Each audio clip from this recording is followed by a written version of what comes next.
Hello, in this video I'm gonna show you how to turn on Wi-Fi on a laptop.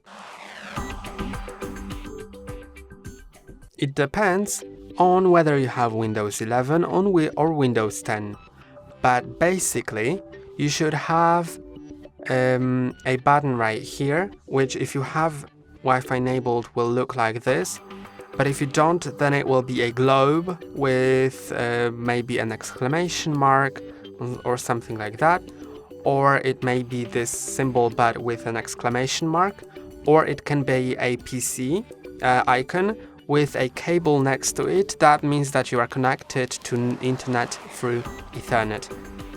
So you can just click on that, and on Windows 10 it will already pop up the Wi-Fi settings, but on Windows 11, like I have here, it will show this control center, and now I need to click on this arrow right here, and now I'm in the Wi-Fi. And to turn it off or on, click here. Now you can see I have the globe. That means that I don't have internet access, and now I can enable it and it should connect to the Wi-Fi. And that's all for today. Don't forget to like and subscribe. See you next time.